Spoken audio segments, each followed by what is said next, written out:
Hello friends, my name is Jiana. आज हम इस वीडियो में अपने chapter 2 keeping safe and healthy का नेक्स्ट टॉपिक करेंगे। सो स्टूडेंट्स, हमारी लास्ट क्लास में हमने डिस्कस किया था रोड सेफ्टी के लिए हमें कुछ रूल्स को फॉलो करना चाहिए। अब चाहे वो रोड पे है ना, या सेफ्टी के लिए हमें बहुत सारे रूल्स को फॉलो करना चाहिए। अब रोड पे है तो रोड सेफ्टी, स्कूल में है तो स्कूल सेफ्टी, होम में है तो होम सेफ्टी, कहीं पे भी हो हमें कुछ रूल्स को अपनी सेफ्टी के लिए हमेशा फॉलो करना चाहिए। तो पिछली क्लास में हमने पढ़ा था रोड सेफ्टी के रूल्स। तो जियाना, रूल नंबर 1 क्या पढ़ा था हमने? Never jump a red light. Red light कभी भी जंप नहीं करनी चाहिए। Then do not cross the road in hurry. हाँ, जल्दबाजी में कभी भी रोड क्रॉस नहीं करना चाहिए। पहले हमें कहाँ देखना चाहिए? Right, then left, then right. और उसके बाद जब रोड क्लियर हो तब हमें क्रॉस करनी चाहिए। हाँ, जब रोड क्लियर हो तब हमें क्रॉस करनी चाहिए। उसके बाद था बच्चों कि हमें हमेशा रोड जो है वो ज़ीब्रा क्रॉसिंग या पेडेस्ट्रियन क्रॉसिंग से रोड क्रॉस करना चाहिए, या फिर सबवे से या फुट ओवर ब्रिज से। अब रोड पे हमें कभी भी प्ले नहीं करना चाहिए। और वॉकिंग के टाइम हमें क्या यूज़ करना चाहिए? Footpath good. और हमें हमेशा रोड साइंस को फॉलो करना चाहिए। जब भी हम गाड़ी ड्राइव करते हैं तो बच्चों हमें रोड साइन को फॉलो करना चाहिए। यानी अगर आपके पापा कार चला रहे हैं तो उन्हें क्या करना चाहिए? रोड साइंस को फॉलो करना चाहिए। कार चलाते टाइम हमें सीट बेल्ट पहननी चाहिए। हाँ, और अगर बाइक चला रहे हैं, 2 व्हीलर चला रहे हैं तो हमें हेलमेट लगाना चाहिए। हाँ बच्चों, हमें हेलमेट लगाना चाहिए। तो अब हम चलते हैं इसके आगे एक एक्सरसाइज में। So students, let's do an exercise. So try this.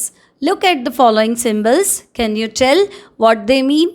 So Ziana, आपको फर्स्ट सिंबल दिखाई दे रहा है? Yes. इसका मीनिंग लिखिए।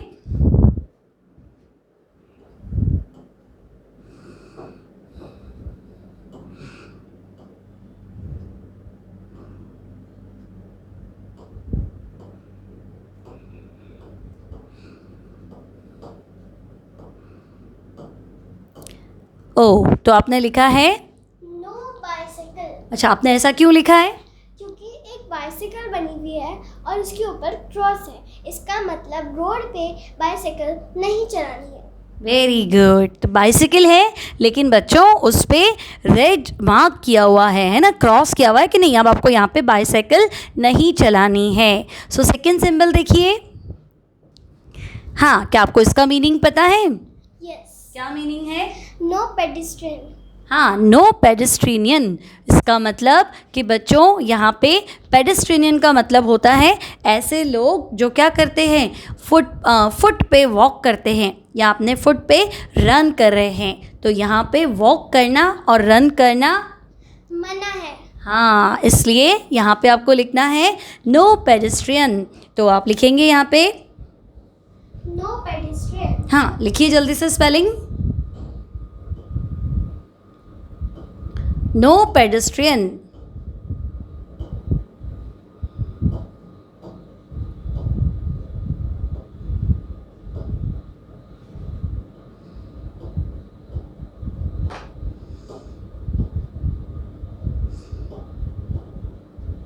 तो बच्चों, अगर रोड पे ऐसा साइन बना है इसका मतलब आपको फुट पे वॉक नहीं करना है।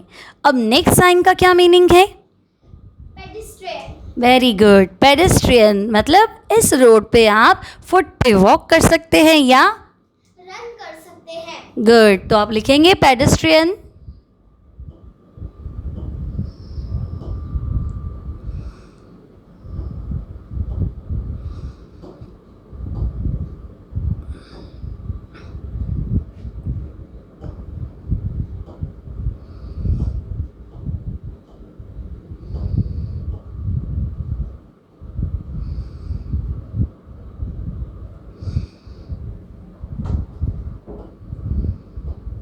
Very good. Now what is the meaning of next symbol? Wheelchair. Good, wheel chair. तो बच्चों ये व्हील चेयर का सिंबल है। सो आप स्पेलिंग राइट करेंगे।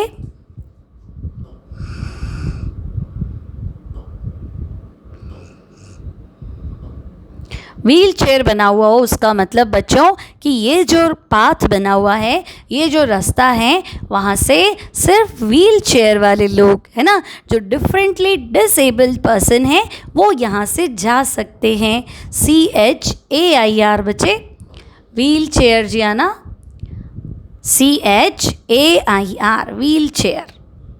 ठीक है, व्हील का स्पेलिंग लिखेंगे, आफ्टर दैट चेयर का स्पेलिंग लिखेंगे। Okay, now what is the next? Exit. क्या मतलब होता है? आप यहाँ से बाहर जा सकते हैं। हाँ, और उसका नेक्स्ट सिंबल क्या है? स्टॉप, यानी आप यहाँ पे रुके। Okay, good.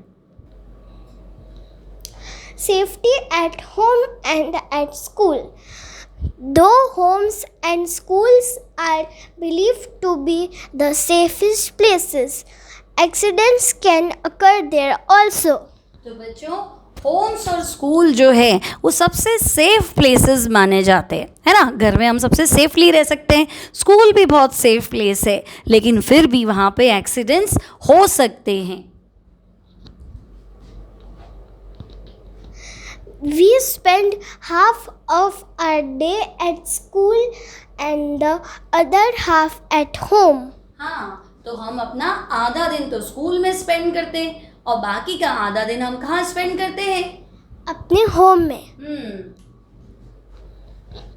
Accidents at these places may take place due to carelessness. हाँ, तो बच्चों इन प्लेसेस पे भी एक्सीडेंट्स हो सकते हैं, लेकिन वो सिर्फ हमारी केयरलेसनेस मीन्स लापरवाही से हमारे यहाँ पे भी एक्सीडेंट हो सकते हैं। Some common reasons for accidents are. हाँ, तो बच्चों कैसे कैसे हो सकते हैं? तो पहले आप पिक्चर देखेंगे, पिक्चर में क्या हो रहा है?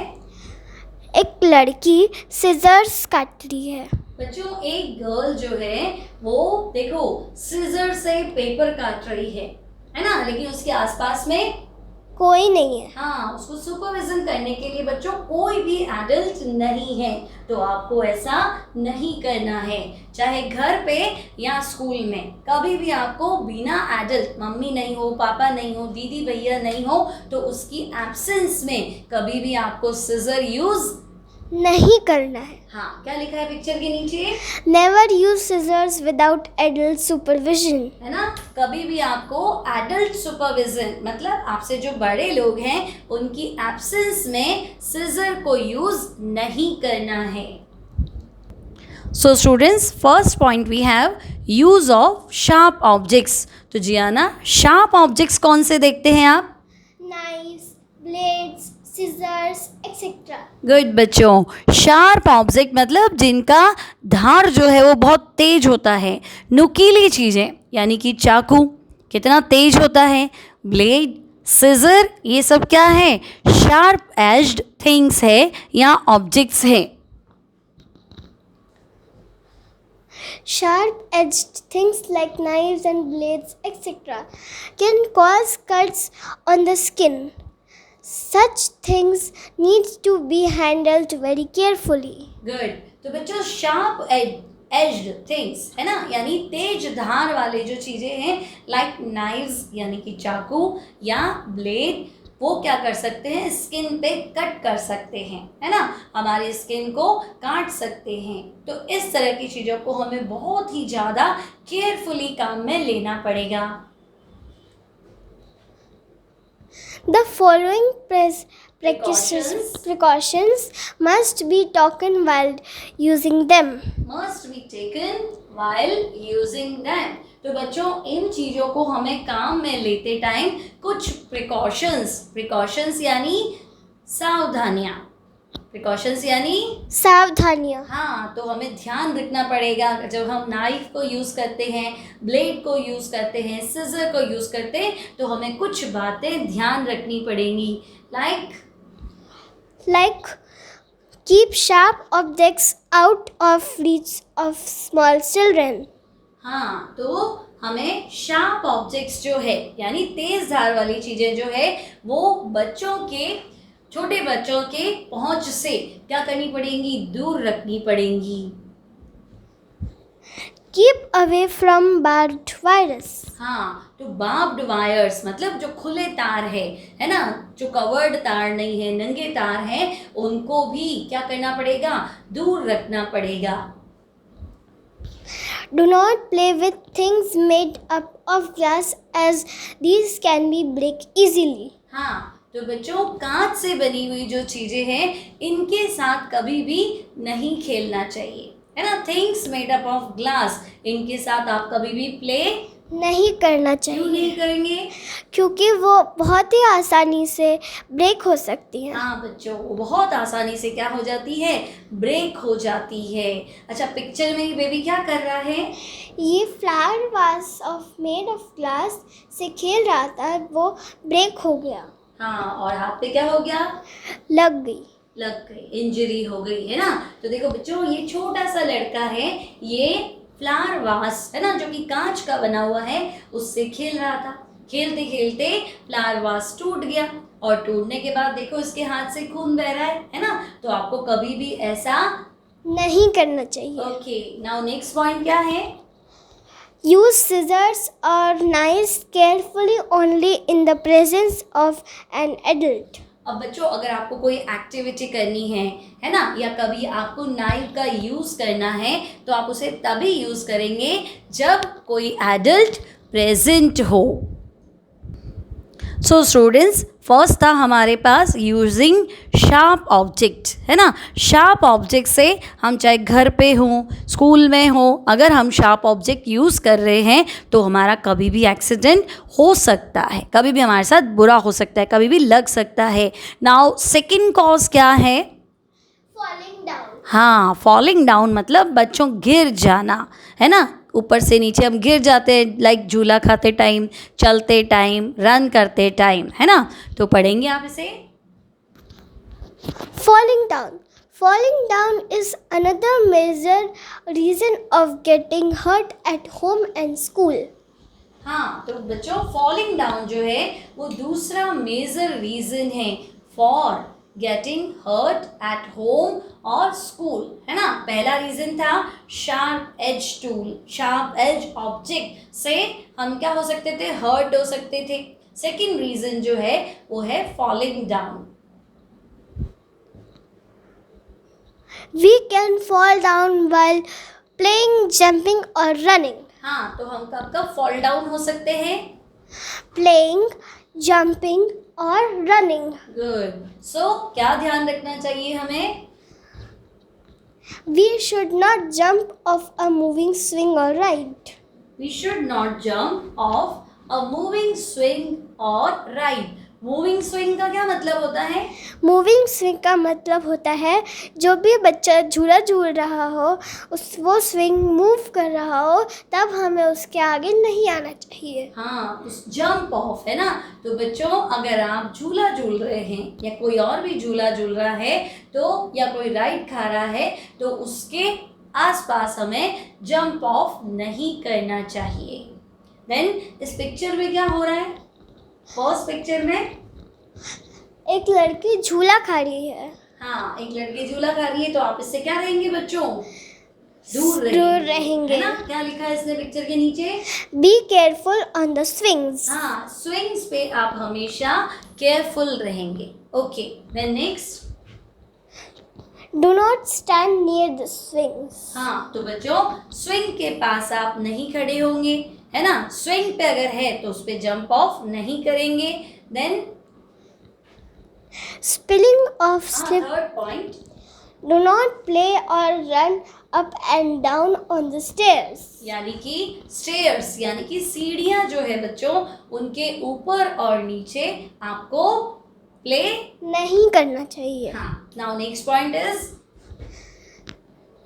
Spilling of slippery liquids like soap, water and oil must be avoided. हाँ, तो स्पिलिंग मतलब गिरा हुआ, है ना. स्लिपरी लिक्विड, स्लिपरी मतलब जिसपे हम फिसल जाते हैं. तो अगर मान लो सोप वाटर है बच्चे, या ऑयल है ना, तो ये स्लिपरी लिक्विड्स है जिन पे हम फिसल सकते हैं. अगर ये रास्ते में गिरे हुए होंगे तो हम क्या हो सकते हैं? स्लिप हो सकते हैं, फॉल डाउन हो सकते हैं.